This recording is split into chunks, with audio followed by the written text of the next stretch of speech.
Hi everyone, it is Kate from the Fold Line. I am back this week to talk all things sewing bee for the very last time. I hope you've enjoyed this little series we've done. Rachel and I have loved kind of hunting out the patterns each week for you guys, and I hope you found it kind of interesting. If you haven't seen the show, don't carry on watching because there will be spoilers in here. Go and watch it and then come back, and we've got some really good pattern picks. So, final week, there were 3 challenges as usual. The first one was the technical challenge, which was making a kilt. The second challenge was taking some items and turning it into carnival wear. And then the last challenge was the showstopper, which was an evening gown. So, first challenge, the kilt. Did anyone else not appreciate how complicated making a kilt was? Because I certainly didn't. Having had to wear one as part of my school uniform, yeah, anyone else who had to wear a kilt for their school uniform will probably never ever want to wear one again. But I had no idea how complicated it was, especially the part where you have to narrow the pleats in at the waist. I thought that was really interesting. I loved seeing how they did it. Very complicated. For those of you who think you need a kilt in your life, I've got 2 options for you. I've got one which is a very classic kilt, and then I've got a second option which has some pleats in it if you fancy trying pleats and it feels a little bit more, well, something that you'd probably want to wear during summer, whereas the kilt at the moment, I couldn't think of anything worth putting on because it is 30 degrees outside. Right, so the first pattern, the kilt pattern, is the 152 Scottish kilt from Folkwear. This is a classic, a real classic kilt pattern. It comes with loads of other options, and it's a men's, there's a men's jacket and vest, but the skirt is unisex. You actually get quite a lot, so you get a jacket, a waistcoat, 2 different types of kilt, and then a sort of knitted little gilet thing, which is, maybe it is knitted, I'm not sure. Hard to know from the line drawings. Anyway, this is your classic kilt. It's got everything that you want. It's got the side fastening. I mean, it comes down mid sort of calf length, which is traditionally the length that they were worn at.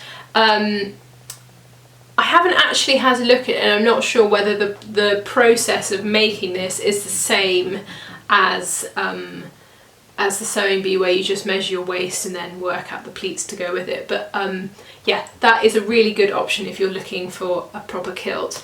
If you want to try pleating and want to do something like that, but this is definitely in the more summery vein, the New Look 6659. I thought this was really nice. So it's got that side opening, which is similar to the kilt. It's midi length, but it's got these really nice pleats that go all the way. Let me just double check. Yes, they go all the way around the back, but the thing that makes it look like a kilt is it's got that flat front, which I think is nice as well, really flattering. And it's got a slit in the side. It's a really lovely pattern, actually. I had never found it until we were hunting, so I thought this one could be a really nice kind of summer option. Then we had the crazy carnival range. Sorry, I keep itching my eye. It's hay fever time, so apologies. Then we had the carnival section, which I thought was amazing, what they all did. Claire using the meter rulers to make wings, I thought was pretty hilarious. And Nicoles, I thought was fab. I loved that cutout detail that she used on the bras. I thought they were really, really, really fab. So then we moved, so at this point, so we've had 2 challenges. Matt hasn't won any challenges. Nicole won the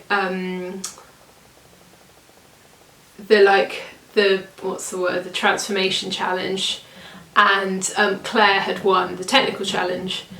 So at this point it felt to me like Matt was sort of out the picture, and it was just the 2 girls up against each other.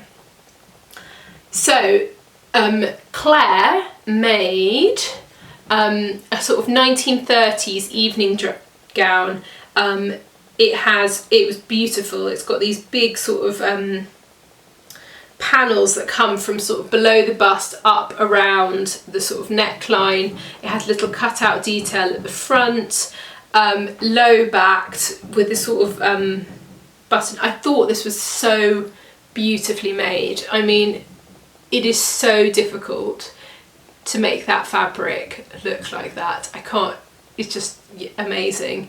And the only little there was a slight little nip round here, but apart from that, it was so beautifully made. I thought she did amazingly. So we found the perfect pattern. It's definitely this one. I could see a tiny little bit in the corner of the screen. I sort of froze the screen.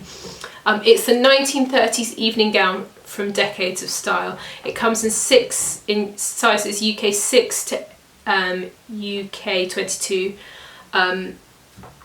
And this is the right pattern. I definitely saw it, and when you look at the line drawing compared to Claire's, it's exactly the same. So I was really pleased that we found that, because that one was spot on. I just thought it was lovely. So the next one was Nicoles, which I thought was so amazing. Colour wise, not for me, but construction wise and fit, I thought she absolutely nailed it. It was so beautifully made.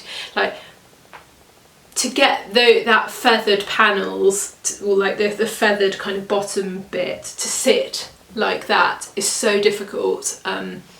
Having worked with lots of stuff like that before, it is really hard to make it sit nicely, so kudos to her for actually doing it.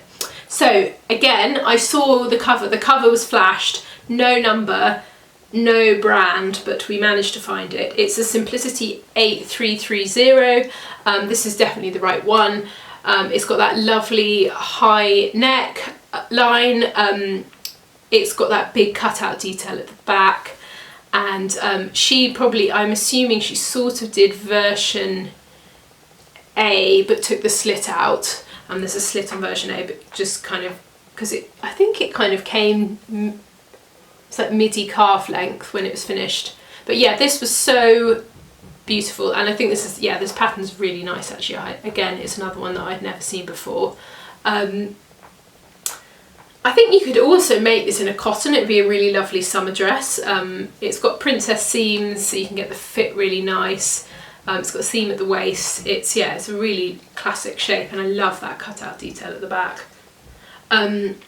So last but definitely not least, we have got Matt's self-drafted amazing piece of work. I mean, I have to say, technically, and the construction of this was so beautiful.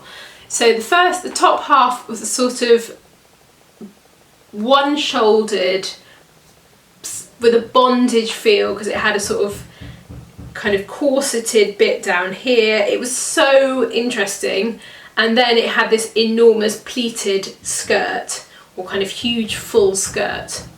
So they said in the show that he self-drafted it, but I found a couple of options which I thought if you mulged them together, it would definitely get the feel of it. So the first one I've got is the Vogue 1616, and you'd use the top half of this. So it's got the one shoulder. You could then start playing around with cutting bits out of it if you wanted to get the feel that he went for. But because his was cut for a man's body, obviously it will be cut completely differently because of boobs and darts and stuff. So I thought this would be a good option to start with if you're making it for a woman, because it will have the bust darts in, and then you can start to play around and cut bits out. So I thought that would work really well for the top. The skirt, I thought there is a vintage pattern called it's a Vogue 8729. Beautiful dress actually. It's one of their vintage ones, sort of 1950s, or actually it says 1956 design. Huge big skirt, and I thought this would be perfect if you put the skirt of this with the top of that. I think you'd get the feel of Matt's. So in terms of who won, I think in my heart of hearts I wanted Nicole to win, but I think Claire was the right winner. I think her construction was great, and all the way through this she's really kind of made really beautiful things, so I think she was the right person to win. And that is it from us. I hope you've enjoyed this. It feels a bit sad it's the end of it, but we will be back soon with lots of other videos, and if you've only discovered us from the Sewing Bee, I hope you'll stick around and see some of the other stuff that we do.